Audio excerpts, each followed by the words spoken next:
BBC Nepali सेवाको साँझ पखबाट शरद केसीको नमस्कार। आज कार्यक्रममा कोरोना भाइरसको संक्रमणबाट थप 150 भन्दा बढीको मृत्यु भएको स्वास्थ्य मन्त्रालयको भनाई। एक विज्ञको विश्लेषणमा संक्रमण र मृत्युदर भारतमा भन्दा नेपालमा धेरै। प्रति 10 लाख जनसङ्ख्यामा नेपालमा दैनिक 3.3 र भारतमा 2.5 को मृत्यु भएको देखिन्छ। यसले के दर्शाउँछ भने नेपालमा भारतमा भन्दा अवस्था एकदमै गम्भीर भइसकेको छ। प्रमुख पार्टीहरू सत्ताको खेलमा, तर संक्रमित बिरामी कतै उपचारको अभावमा छटपटाउँदै, कतै अक्सिजनको अभावमा ज्यान गुमाउँदै। आधा घण्टा जति अक्सिजन सप्लाई हुन सकेन। हामीसँग अक्सिजन सिलिन्डरको अभावले गर्दा 5 जनाको मृत्यु दुःखद घटना भएको छ। साप्ताहिक नेपाल सन्दर्भमा संक्रामक रोग सम्बन्धी अनुसन्धानकर्ता डाक्टर बुद्ध बस्नेतसँग कुराकानी र संयुक्त राष्ट्रसङ्घद्वारा गाजा क्षेत्रमा पुनः युद्ध हुने आशंका। तर सबभन्दा पहिले आजका प्रमुख विश्व समाचार। विनिता दाहालबाट समाचार सुन्नुहोस्। इजरायली सेनाले गाजामा द्वन्द्व चर्किँदा हमास स्थित पालेस्टिनी विद्रोहीहरूका थुप्रै कमान्डरहरूको ज्यान गएको बताएको छ। हमासले गाजा शहरमा मारिने मध्ये प्रमुख कमान्डर पनि रहेको पुष्टि गरेको छ। बीबीसी संवाददाता रुस्ती अबुआलोफ भन्छन्, हमास समूहको कार्यालय रहेको भवन परिसरमा आज बिहान प्रहार भएको थियो। त्यसले सन् 2014मा गाजामा भएको एउटा लामो युद्धको सम्झना गराइदिएको थियो। बीबीसी संवाददाताको भनाई, गाजा स्थित स्वास्थ्य मन्त्रालयले सोमबारबाट सुरु भएको द्वन्द्व यता 14 बालबालिका सहित 53 भन्दा बढीको ज्यान गएको र 300 भन्दा बढी घाइते भएको जनाएको छ। उक्त संकटबारे छलफल गर्न संयुक्त राष्ट्रसङ्घको सुरक्षा परिषदको बैठक बस्दैछ। अफगानिस्तानका अधिकारीहरूले राजधानी काबुल नजिकैको एउटा रणनीतिक जिल्लालाई तालिबानको नियन्त्रणबाट पुनः आफ्नो कब्जामा ल्याउन कारबाही थालेको बताएका छन्। रक्षा मन्त्रालयका अधिकारीले ईदका लागि भनेर सरकार र विद्रोही पक्षले घोषणा गरेको 3 दिने युद्धविराम अघि नै नार्क जिल्लामा आफ्नो नियन्त्रण कायम गर्ने उद्देश्य रहेको बताएका छन्। बीबीसीका सकन्ड्र कर्मानी भन्छन्, तालिबानले विगत 2 सातामा व्यापक रूपमा अफगान सरकारलाई दबाव दिइरहेको छ र यो त्यसै अन्तर्गतको एउटा भाग हो। बीबीसीका सकन्ड्र कर्मानीको भनाई, नार्क जिल्लामा अफगानका विशेष फौजलाई परिचालन गरिएको छ। उक्त जिल्ला नियन्त्रणमा नलिए केही दिनमै लडाईँ काबुलको ढोकैमा आइपुग्ने चेतावनी वार्डार्क प्रान्तका अधिकारीहरूले दिएका छन्। विश्वव्यापी महामारीमा विश्वले जनाएको प्रतिक्रियाबारे एउटा स्वतन्त्र समूहले तयार पारेको प्रतिवेदनले विश्व स्वास्थ्य संगठन र सरकारहरूको गम्भीर विफलता रहेको निष्कर्ष निकालेको छ। विश्व स्वास्थ्य संगठनले नियुक्त गरेको उक्त समूहले अहिलेको प्रणाली विफल भएको जनाएको छ। उसले विश्व स्वास्थ्य संगठन, युरोप र अमेरिकाले अन्तर्राष्ट्रिय स्वास्थ्य सङ्कटकाल घोषणा गर्नु अघिको मूल्यवान समय बर्बाद गरेको जनाएको हो। अर्को प्रलयकारी महामारीबाट जोगिनका लागि उक्त समूहले विश्व स्वास्थ्य संगठनले गठन गर्न लागेको स्वास्थ्य जोखिम सम्बन्धी विश्वव्यापी परिषदमा सुधार गर्न सुझाएको छ। त्यस्तो परिषद बनाउँदा त्यसमा सदस्य राष्ट्रलाई जवाफदेही बनाउन सकिने व्यवस्था हुनुपर्ने उल्लेख छ। उक्त स्वतन्त्र समूहको निष्कर्षबारे प्रतिक्रिया दिँदै संगठनका प्रमुख टेड्रोस एढानम गेब्रायेससले त्यसबारे आउँदा सातामा 194 वटै सदस्य राष्ट्रहरूसँग छलफल गर्न चाहेको बताएका छन्। तपाईँ बीबीसी नेपाली सेवाको साँझ पख सुनिरहनु भएको छ। उत्तर भारतका अधिकारीहरूले गंगा नदीको किनारमा भेटिएका दर्जनौं शव कोभिडका बिरामीको हुन सक्ने शंका गरिएका बेला नदीमा वारपार जाल लगाइएको बताएका छन्। बिहार र उत्तर प्रदेश राज्यमा शवहरू भेटिएपछि नदी छेउछाउ गस्ती पनि बढाइएको अधिकारीहरूले बताएका हुन्। स्थानीय अधिकारीहरूले चाहिँ शव जलाउन नसकेपछि गाउँलेहरूले नदीमा फालिदिएको हुन सक्ने बताएका छन्। भारतमा कोरोना भाइरसका कारण मृत्यु हुनेको संख्या 2.5 लाख पुगेको छ। विज्ञहरूले भने संख्या त्यो भन्दा धेरै हुन सक्ने बताएका छन्। जापानमा कोरोना भाइरसका गम्भीर बिरामीहरूको संख्या अस्पतालमा भरिएपछि संकटकाल लगाइएको क्षेत्र विस्तार गरेको छ। ओलिम्पिक्स सुरु हुन 10 साता मात्रै बाँकी रहँदा केही गभर्नरहरूले देशव्यापी रूपमा प्रतिबन्ध लगाइनुपर्ने बताएका छन्। तर सरकारले भने त्यसलाई अस्वीकार गरेको छ र अस्पतालका वार्डहरू भरिएका क्षेत्रमा प्रतिबन्ध थप कडा पार्ने जनाइएको छ। र प्रजातान्त्रिक गणतन्त्र कङ्गोको पूर्वी क्षेत्रका 20 भन्दा बढी महिलाले गत वर्ष इबोला प्रकोप हुँदा सहायता कर्मीबाट आफूहरू यौन दुर्व्यवहारमा परेको बताएका छन्। थोम्सन रोयटर्स फाउन्डेसन र द न्यू ह्युम्यानिटेरियन समाचार संस्थाले प्रकाशित गरेको विवरण अनुसार संयुक्त राष्ट्र सङ्घ लगायत अन्तर्राष्ट्रिय सहायता समूहमा काम गर्ने दावी गरेका पुरुषहरूले यौन सम्बन्ध राखे जागिर दिने प्रस्ताव ती महिलाहरूलाई गरेका थिए। यो बीबीसी नेपाली सेवा हो।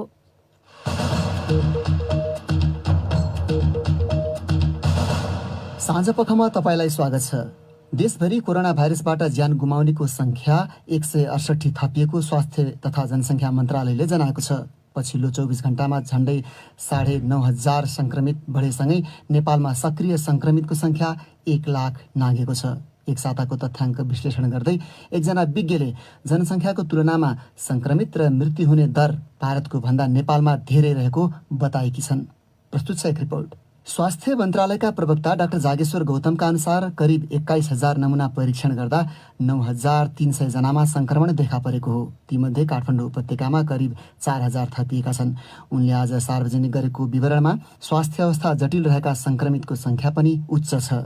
आज देशभरि जम्मा सक्रिय संक्रमितहरूको संख्या 1,01,634 छ। 1241 जना आइसियुमा रहेका मध्ये 285 जना भेन्टिलेटरमा उपचाररत हुनुहुन्छ। संक्रमणका कारण 168 जनाको दुःखद निधन हुन पुगेको छ। पछिल्ला दिनहरूमा संक्रमित र ज्यान गुमाउनेको संख्या हत्तै बढेको छ। एक हप्ताको तथ्याङ्क विश्लेषण गरेकी इपिडेमियोलोजिस्ट डाक्टर अर्चना श्रेष्ठका अनुसार जनसङ्ख्याको अनुपातमा नेपालमा मृत्यु र संक्रमण दर भारतको भन्दा बढी छ। प्रति 10 लाख जनसङ्ख्यामा हेर्ने हो भने नेपालमा दैनिक 304 संक्रमित देखिएको छ र भारतमा चाहिँ 240 प्रति 10 लाख जनसङ्ख्यामा देखिएको छ। र मृत्युको संख्या हेर्ने भने अहिले दैनिक 3.3 प्रति 10 लाख व्यक्तिमा चाहिँ मृत्यु भएको देखिन्छ र भारतमा प्रति 10 लाख व्यक्तिमा चाहिँ 2.5 को मृत्यु भएको देखिन्छ। यसले चाहिँ के दर्शाउँछ भने अहिले नेपालमा भारतमा भन्दा अवस्था एकदमै गम्भीर भइसकेको छ भन्ने कुरा हामीले बुझ्न सक्छौँ। स्वास्थ्य मन्त्री स्वयंले पनि महामारी रोकथाम र नियन्त्रणका निम्ति सरकारले अहिले चालेको कदम पर्याप्त नरहेको बताएका छन्। राजधानी काठमाडौँ सहित देशका विभिन्न भागबाट अस्पतालले बिरामी भर्ना लिन छाडेको, उपचार नपाएर संक्रमितको मृत्यु हुन थालेको र अक्सिजनको अभावमा बिरामीहरू छटपटाइरहेका कहाली लाग्दा खबरहरू आउन थालेका छन्। बुटवलको एउटा अस्पतालमा आज त्यस्तै अवस्था देख्नु पर्यो भन्छन् त्यहाँबाट हाम्रा संवाददाता माधव नेपाल। बुटवलको एक सरकारी अस्पतालमा उपचारार्थ भर्ना भएका 5 जना कोरोना भाइरस संक्रमित बिरामीको अक्सिजन नपाउँदा आज एकसाथ मृत्यु भएको छ।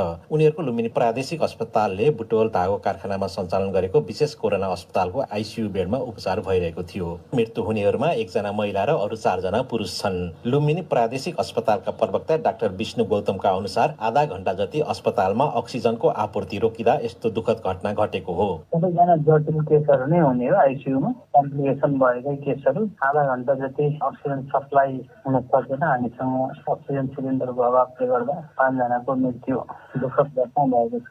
आधा घण्टापछि अस्पतालमा केही अक्सिजन आएको भए पनि पर्याप्त नभएको हुँदा अरू बिरामीको अवस्था पनि चुनौतीपूर्ण देखिएको प्रवक्ता डाक्टर गौतम बताउँछन्। अक्सिजनको सप्लाई डिमान्ड अनुसार छैन। सप्लाई आएन भने त हुन सक्छ।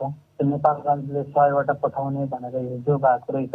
केही इलेक्ट्रिसिटीको समस्याले गर्दा प्रोडक्सन भएन, आज पठाउन सक्दैन भनेको पनि। पछिल्लो समय रूपन्देही जिल्लामा कोरोना भाइरसको संक्रमण बढ्दो दरमा देखिएको छ। आज जिल्लामा मात्र करिब 900 संक्रमित थपिएका छन् भने 10 जनाको ज्यान गएको छ। यहाँका सबै अस्पतालहरूमा बेड भरिएपछि बिरामीहरू भुइँ तथा पेटीमा बसेर उपचार गराइरहेका छन्। यता सरकारी तथा निजी अस्पतालमा अक्सिजन पर्याप्त नहुँदा चिकित्सकहरू पनि निराश देखिन थालेका छन्। माधव नेपाल, बीबीसी बुटवल।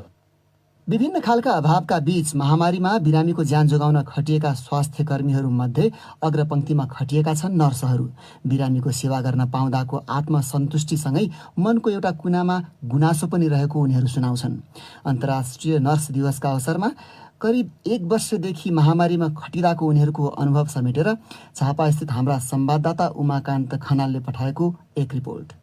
वीरगञ्जको नारायणी अस्पतालमा काम गर्ने नर्स मनिषा चौधरी लगायत धेरै नर्सहरूले गत वर्ष कोभिडका बिरामी भएका वार्डमा काम गरे बापतको प्रोत्साहन भत्ता पाउनका लागि महिनौ कुर्न पर्यो। यसपालि तलबको 50% प्रोत्साहन भत्ता पाउने भनिए पनि अहिलेसम्म मासिक तलब बाहेक केही पनि नपाएको मनिषाले सुनाइन्। पाउन चाहिँ पाए तर धेरै गाह्रो भएको थियो। 5-6 महिना नै जगाइदिनु भयो। तिमीहरू टेन्सन नलेऊ अनि सरकारी स्कुलको स्यालेरी प्लस 100% भत्ता दिन्छु भनेर पछि त यस्तै भयो। भइहाल्यो। कति नर्सले त त्यो पनि पाएका छैनन्। त्यसको सट्टा गत सालको कोरोना भाइरस संक्रमणको पहिलो लहरका बेला अस्पतालमा आवास तथा खाने व्यवस्था पनि यो वर्ष नपाएको नर्सहरू बताउँछन्। भरतपुर क्यान्सर अस्पतालमा कार्यरत नर्स विनिता केसी भन्छन्, हस्पिटलमा एटलिस्ट हुन्थ्यो भने पनि हामी घरमा रोग लिएर आउँछौँ। हामीले आफ्नो फ्यामिलीलाई पनि एक्सेप्ट गरिरहेको छौँ, सँगसँगै आउनु परेको छ। हामी अर्को अप्सनै छैन। देशका कतिपय स्थानका अस्पतालहरूका नर्स बिरामीको सेवा गरे पश्चात व्यक्तिगत सुरक्षा सामग्री PPE लगाएरै लखतरान भई कुर्सीमा निदाएका तस्बिर सामाजिक सञ्जालहरूमा भाइरल भइरहँदा संरक्षण गरिदिनेहरूले चासो नदेखाइदिँदा उनीहरू निराश छन्। वीर अस्पतालमा कार्यरत नर्स रमिला चमलागाईका अनुसार यस वर्ष कोभिडका बिरामीको सेवामा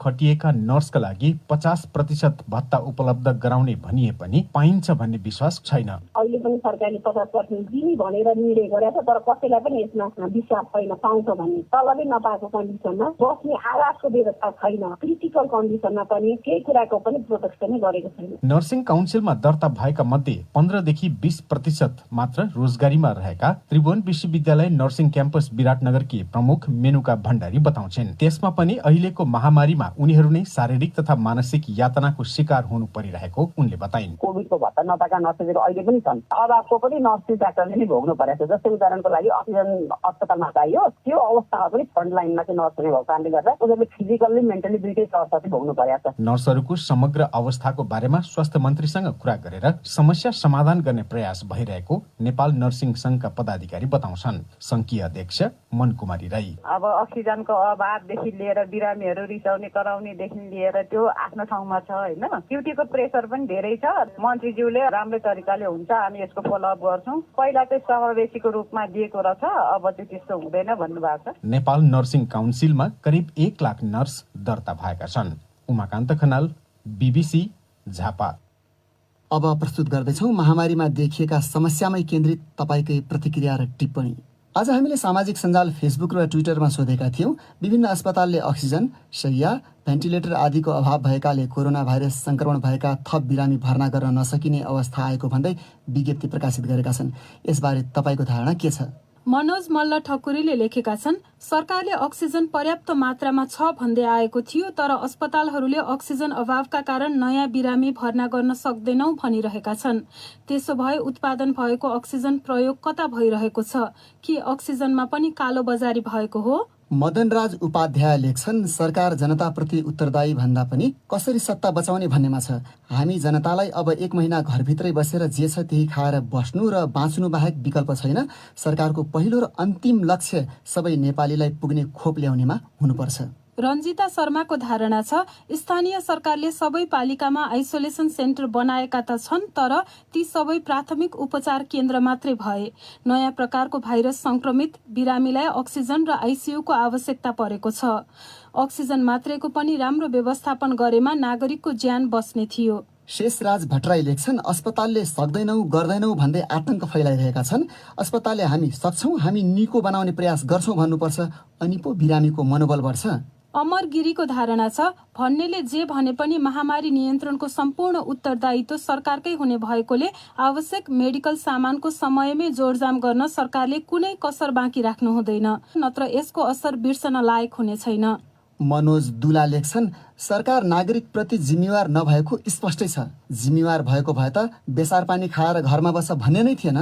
अनि ट्विटरमा भरत भुसाल लेख्छन्, यो राज्य सरकारको विफलता हो। हामी नागरिक कोभिड विरुद्ध एकजुट हौं, प्रोटोकल पालना गरौं। स्वास्थ्य आपतकाल घोषणा गरी दक्ष चिकित्सक, वैज्ञानिक अनि सेना मिलेर एउटा कार्यदल गठन होस्। टोल फ्री नम्बर मार्फत बिरामीलाई के गर्ने कसो गर्ने सुझाव दिइयोस् र सिकिस्त बिरामीलाई उपचारमा प्राथमिकता दिइयोस्।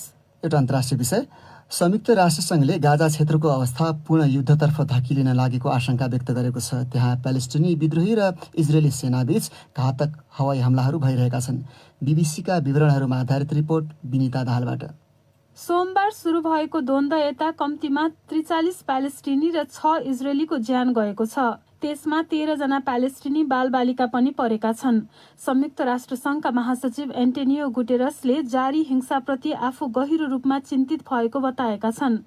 इजरायलतर्फ पनि हताहती भएका छन् र रकेट प्रहार हुँदा कारमा रहेका एकजना 52 वर्षीय बुवा र 16 वर्षीय छोरी तेल अभिव नजिकैको लोड सहरमा मारिएको बताइएको छ।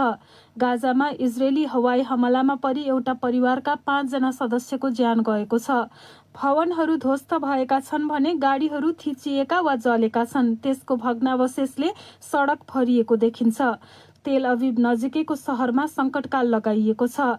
गाजासँगको लडाईँलाई इजरायली सेनाले सन् 2014 यताकै सबैभन्दा गम्भीर भनेको छ। गाजाको नियन्त्रण गरिरहेको हमासले चाहिँ जेरुसलेम स्थित अल अक्सा मस्जिदलाई इजरायलको ज्यादती तथा आतंकबाट रक्षा गर्न उसले कारबाही गरिरहेको बताएको छ। उक्त स्थल मुस्लिम तथा यहुदी दुवैका निम्ति पवित्र मानिन्छ। फेरि नेपालको प्रसङ्ग। देश महामारीको मारमा परेका बेला केन्द्रदेखि प्रदेशसम्म प्रमुख राजनीतिक पार्टीहरू सत्ताको खेलमा व्यस्त छन्। काठमाडौँमा नयाँ सरकार गठनको प्रयास भइरहँदा गण्डकी प्रदेशको मुख्यमन्त्रीमा फेरि पृथ्वी सुब्बा गुरुङ नियुक्त भएका छन्। पोखराबाट नारायण कार्की भन्छन्, आज 4 बजेसम्म वैकल्पिक सरकार दिने समय तोकिएको थियो। त्यो समयमा नेपाली काङ्ग्रेस संसदीय दलका नेता केशवचन्द्र नेपाली पोखरेललाई मुख्यमन्त्री बनाउने भनेर पहिले प्रस्ताव गरेका थिए। त्यही अनुसार उनीहरू चाहिँ 4 दलको हस्ताक्षर लिएर चाहिँ उनीहरू प्रदेश प्रमुख सीता कुमारी पौडेल कहाँ पुगे। तर त्यही बीचमा राष्ट्रिय जनमोर्चाका 2 जना प्रदेशसभा सदस्य कृष्णबहादुर थापा र खिम विक्रम शाहीले हामीले त्यसमा चाहिँ सही गरेका छैनौँ, हामी कतै पनि सही गरेका छैनौँ, हामी तटस्थ छौँ भनेर चाहिँ उनीहरू भनेपछि त्यो यति सङ्ख्या जुन पुग्नु पर्थ्यो नपुग्ने अवस्था भयो। उनीहरूको त्यो दाबी नपुगेपछि गण्डकी प्रदेश प्रमुख सीता कुमारी पौडेलले पृथ्वी सुब्बा गुरुङलाई नै पुनः नियुक्ति गरेर चाहिँ आजै साँझ शपथ ग्रहण गराएको अवस्था छ। सबैभन्दा ठुलो पार्टीको हैसियतले उनलाई मुख्यमन्त्री बनाइएको हो नि त? हो, ठुलो दलको हैसियतले चाहिँ मुख्यमन्त्री बनाइएको हो। 1 महिनाभित्रमा उनले चाहिँ विश्वासको मत लिनुपर्नेछ। तर अब तटस्थ रहेका 2 जनाले मात्रै साथ दिए भने पनि उनको पक्षमा त बहुमत त पुग्दैन 1 महिनाभित्रमा। पुग्ने अवस्था छैन। के छ भने अब राष्ट्रिय राजनीतिको पनि यसमा प्रभाव पर्छ। अब यहाँ त 2टा कुरा छ। राष्ट्रिय जनमोर्चाले यो 2 जना प्रदेशसभा सदस्य जसले चाहिँ केन्द्रको निर्देशन मानेनन्, पार्टीको व्हिप उल्लङ्घन गरे, यिनलाई कारवाही गरे भने पनि फेरि चाहिँ अर्को अवस्था सिर्जना हुन सक्छ। फेरि चाहिँ के भने प्रमुख प्रतिपक्षी दलको नेतृत्वमा बहुमत पुग्ने पनि अवस्था आउन सक्छ। अब कारवाही हुन्छ हुँदैन, हुँदाखेरिमा कसरी हुन्छ त्यो पनि हेर्नुपर्ने आवश्यकता छ। त्यसले गर्दाखेरि चाहिँ के भने कारवाही गरेर 2 जनालाई हटाएर भयो नि उतातिर पनि पोखरेलको पक्षमा पनि बहुमत पुग्न सक्छ। कारवाही गरेन र चाहिँ राष्ट्रिय राजनीति पोल्टे फेऱ्यो भने अर्को अवस्था सिर्जना हुन सक्छ। अब अन्त्यमा नारायणजी, जसले दाबी गरेका थिए त्यो गठबन्धनको तर्फबाट कुनै प्रतिक्रिया दिइएको छ? नेपाली काङ्ग्रेस संसदीय दलका चाहिँ प्रमुख सचिव मणिभद्र कणेलले प्रदेश प्रमुखले जुन अहिले चाहिँ कदम उठाए, हामीले चाहिँ बहुमतको दाबी गर्दै पनि त्यो सम्भावना रहँदै पनि हाम्रो चाहिँ कुरालाई व्यवस्था गरेर चाहिँ विकल्प नखोजी गर्न जुन शपथ ग्रहण गराइयो त्यो अमान्य छ भने असहमति चाहिँ जाहेर गरेका छ। आज बुधबार। अब प्रस्तुत छ साप्ताहिक नेपाल सन्दर्भ।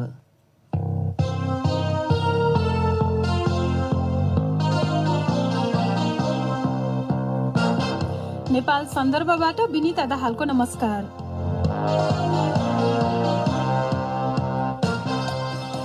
कोरोना भाइरस संक्रमणको दोस्रो लहरसँग जुधिरहेको नेपालमा विगत 1 साताभन्दा बढी समयदेखि संक्रमितको संख्या 8,000 भन्दा धेरै छ। कुनै कुनै दिन त पीसीआर परीक्षण गरिएका नमुना मध्ये 50% संक्रमण देखिएको छ। संक्रमित मध्ये निको हुने दर घट्दो छ र मृत्यु हुनेको संख्या निरन्तर बढ्दो छ। सरकारले यसअघि संक्रमणको उच्च बिन्दु पुग्ने भनेर अनुमान गरेको समय आउन बाँकी नै छ। सरकारीदेखि निजी सबै अस्पतालहरूमा उपचारको सहज सुविधा नपाएको गुनासो संक्रमित परिवारको छ।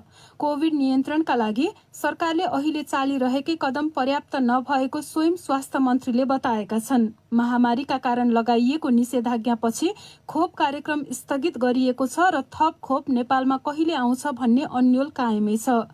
साप्ताहिक नेपाल सन्दर्भमा आज यिनै विषयको सेरोफेरोमा हामीले संक्रामक रोग सम्बन्धी अनुसन्धानकर्ता प्राध्यापक डाक्टर बुद्ध बस्नेतसँग कुराकानी गरेका छौं। सबभन्दा पहिले मैले उनलाई सोधेकी थिएँ, कोरोना भाइरस संक्रमणको दोस्रो लहरमा अहिले नेपालको अवस्था कस्तो देख्नुहुन्छ? एकदम समस्यापूर्ण छ। अक्सिजनको अभाव छ। यो सरुवा रोग यतिको फैलिएको छ कि हाम्रो स्वास्थ्य संस्थाहरूले नै सम्हाल्न एकदमै साह्रै जटिल छ नि। पछिल्लो 15 दिनको तथ्याङ्क हेर्ने हो भने चाहिँ निको हुने दर कम, मृतक संख्या बढी, संक्रमण पनि जति परीक्षण गरिएको छ कुनै कुनै दिन त 2 जनामा 1 जनामा संक्रमण देखियो। यो अवस्था चाहिँ अब कसरी पार पाउला, के देख्नुहुन्छ? यो अवस्था पार पाउन चाहिँ नि हेर्नुहोस्, एउटा त यो मास्क लाउने, भौतिक दूरी राख्ने, सेनिटाइजरले हात सफा गर्ने, साबुन पानीले, त्यो एकदमै कायम नै राख्नु पर्यो। विकसित राष्ट्रहरूमा भ्याक्सिन प्रयोग गरेर यसको चाहिँ नि नियन्त्रणको बाटोमा उनीहरू लम्किसके। सो यो भ्याक्सिन कसरी हुन्छ, हाम्रो सरकारले जसरी भए पनि मान्छेलाई लगाउनु पर्यो, लकडाउन गर्नु पर्यो। प्रधानमन्त्रीले नै एउटा लेख मार्फत पनि आह्वान गर्नुभएको छ होइन, खोप चाहिँ ल्याउनका लागि पहल भइरहेको भनेर हिजो स्वास्थ्य मन्त्रालयले पनि एउटा भर्चुअल बैठक गरेर जानकारी गराएको छ। खोप ल्याउने विषयमा कुराकानी भइरहेको भन्ने पनि छ। अनि फेरि अन्तर्राष्ट्रिय स्तरमै खोप जुन जुन देशमा हामीले पहल गर्ने हो त्यहाँ नै पनि उनीहरूले आफ्नो जनतालाई पुर्याउन पनि सङ्घर्ष गरिरहेकै देखिन्छ। भनेपछि सरकारले के गर्दा चाहिँ ठिक हुन्छ होला त खोप ल्याउनको लागि? अहिले कोभ्याक्स भन्ने WHO अन्तर्गत COVAX भन्ने संस्था छ। सो यहाँ चाहिँ हाम्रो नाम कसरी अगाडि राख्ने हो त्यतातिर पहल गर्न थाल्नु पर्यो कि यस्तो एजेन्सीहरू छन्। यो एक किसिमले चाहिँ नि म त के भन्छु भने आँखा चिप्लेर हामीले भ्याक्सिन लाउनु पर्छ, भ्याक्सिन उपलब्ध गर्नु पर्यो। अब अहिले त यो जसले भ्याक्सिन लाछन् एउटा भ्याक्सिन लाउनेलाई पनि सुरक्षा दिलाएको छ। यो खोपको पाटो भयो होइन, अहिले चाहिँ उपचारको पाटोमा हेर्दाखेरि सरकार आफैले एकदम जटिल भइसकेको छ भनेको छ। यो स्थितिलाई नियन्त्रणमा ल्याउनका लागि उपचार चाहिँ अहिले गरिरहेकोमा के सुधार गर्दाखेरि नियन्त्रणमा आउन सक्ला? अब यस्तो अवस्थामा एक दुईटा कुरा छन्। घरैमा पनि हामीले चाहिँ उपचार गर्ने स्थिति आउन लाग्यो कि कसैलाई त आइ पनि सकेको छ। डाक्टरसित चाहिँ नि सम्पर्क गर्न खोज्ने पर्याप्त प्रयास गर्नु पर्यो। अब त्यो गर्दा गर्दै पनि सकिएन भने पनि एउटा प्रभावकारी औषधि छ कि, जस्तै त्यसको नाम हो डेक्सामेथासोन भन्ने छ। त्यो 6 मिलिग्रामको पाइन्छ। अब यो औषधिको साइड इफेक्ट पनि छ। कोरोना भाइरस संक्रमितले चाहिँ यो औषधि कुन अवस्थामा पुगेपछि संक्रमितले लिने त? त्यस बेला खाने जब कोभिड-19ले छोयो, श्वास हुन लाग्यो, पल्स अक्सिमिटरले 92 भन्दा कम देखाइराखेको छ भन्दैखुन त म भए त डेक्सामेथासोन 6 मिलिग्राम प्रयोग गर्थेँ होला। अब यो पहिला नै कोभिड-19 कहाँ पाउँछ के छ भन्ने हामीले बुझ्नु पर्यो। यो औषधिले चाहिँ नि कस्तो छ भनेदेखि अब यो त जिउमा आगो लागि जस्तो गरिदिइराखेको छ क्या यो भाइरसले। अब यो त्यो आगोलाई कसरी नियन्त्रणमा ल्याउने भन्ने दमकल जस्तो हो यो। यसको अरू असर छ भने पनि त्यसको असर चाहिँ मृत्युको अगाडि कमै हुने भयो। किन भनेदेखि अब यहाँ त यो सामना कसरी गर्ने त? यस्तो भाइरससँग बेड पनि छैन, डाक्टर साहब पनि छैन। जस्तो कति विज्ञहरूले चाहिँ यो मृत्यु दर एकदम बढेको पछिल्लो दिनमा एउटा कारण चाहिँ अन्तिम अवस्थामा अस्पताल पुगेपछि एउटा त अस्पताल पुगेर सेवा पाउने गाह्रो छ, पाइहाले पनि उनीहरूलाई जोगाउनको लागि कठिन छ भन्ने छ।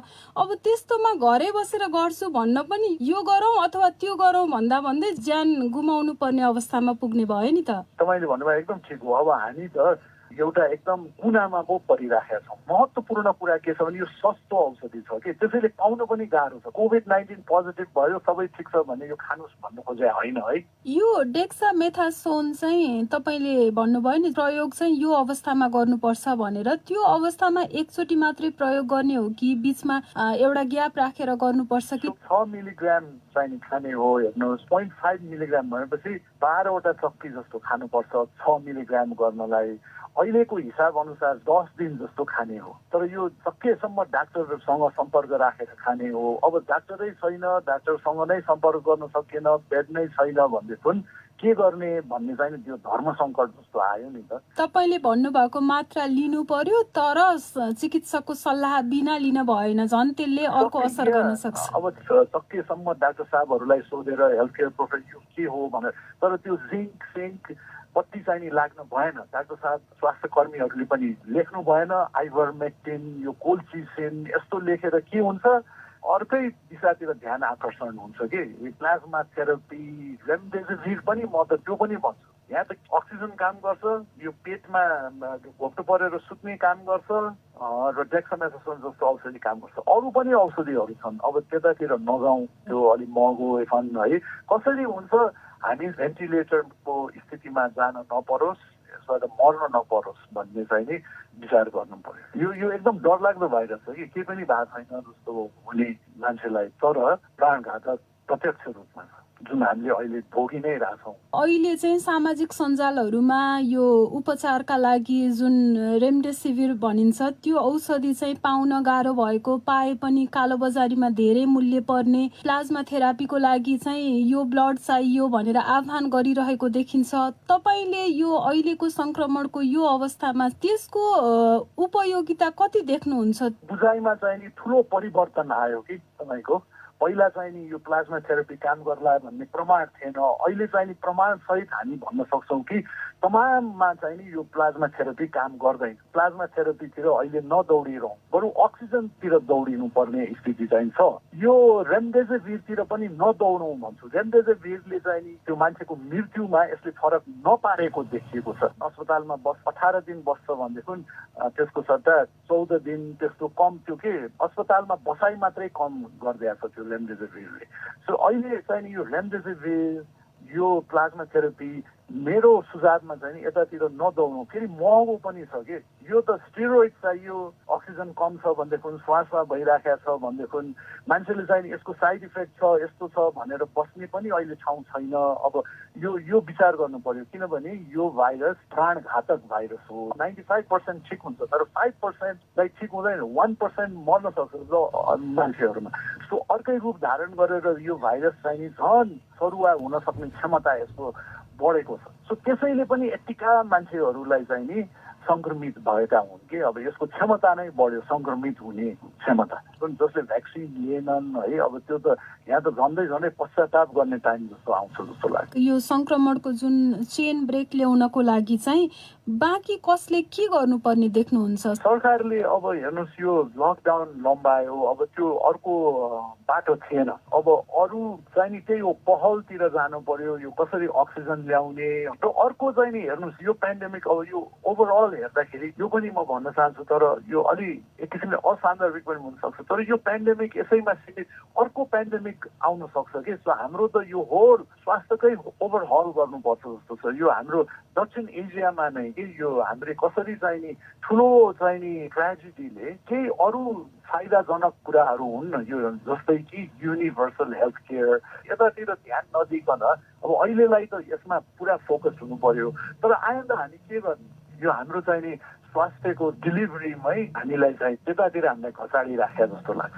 अब अन्तिममा जस्तो अहिलेको यो जुन भयावह बन्दै गएको अवस्था छ यो कहिलेसम्म कायम रहने देख्नुहुन्छ अहिले तत्कालका लागि? यो चलाक भाइरस छ, लकडाउन गरेर यो भ्याक्सिन लगाएर जतिसुकै चाँडो गर्न सक्छौँ उति चाहिँ नि यसको संक्रमित क्षमता कम हुँदै जान्छ। यो के एक किसिमको सन्की भाइरस छ, कहिले के गर्ने के, तर एउटा कुरा चाहिँ नि क्लियर छ, हामीले चाहिँ नि भ्याक्सिन लगाएर मास्क लाउने यस्तो उस्तो क्रम पुरा जारी नै गर्नुपर्छ। एक्ज्याक्टली कहिले चाहिँ नि यसले छोड्छ भनेर भन्न सकिँदैन। मान्छेले आफू कति सुरक्षाको मापदण्ड अपनाएको छ र सरकारले कति छिटो खोप लिएर आएर जनता सबैलाई लगाउन सक्छ भन्नेमा भर पर्ने भयो। तपाईँले निष्कर्ष त्यही हो, एकदम ठिक निष्कर्ष निकाल्नु। उनी थिए संक्रामक रोग सम्बन्धी अनुसन्धानकर्ता प्राध्यापक डाक्टर बुद्ध बस्न्यात। नेपाल सन्दर्भ आजलाई यति नै। र नेपाल सन्दर्भ प्रस्तुत गर्दै थिइन् साथी विनिता दाहाल। अन्त्यमा उनैबाट सुन्नुहोस् प्रमुख विश्व समाचार संक्षेपमा। इजरायली सेनाले गाजामा द्वन्द्व चर्किँदा प्यालेस्टिनी विद्रोहीहरूका थुप्रै कमान्डरहरू मारिएको जनाएको छ। विश्वव्यापी महामारीमा विश्वले जनाएको प्रतिक्रियाबारे एउटा स्वतन्त्र समूहले तयार पारेको प्रतिवेदनले विश्व स्वास्थ्य संगठन र सरकारहरूको गम्भीर विफलता रहेको निष्कर्ष निकालेको छ। अफगानिस्तानका अधिकारीहरूले राजधानी काबुल नजिकैको एउटा रणनीतिक जिल्लालाई तालिबानको नियन्त्रणबाट पुनः आफ्नो कब्जामा ल्याउन कारबाही थालेको बताएका छन्। र जापानले कोरोना भाइरसका गम्भीर बिरामीहरूको संख्या अस्पतालमा भरिएपछि संकटकाल लगाइएको क्षेत्र विस्तार गरेको छ।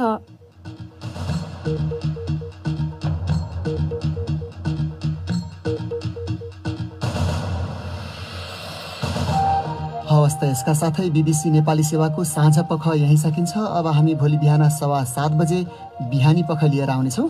त्यस बेलासम्मका लागि हामी सबैलाई बिदा दिनुहोस्। नमस्कार।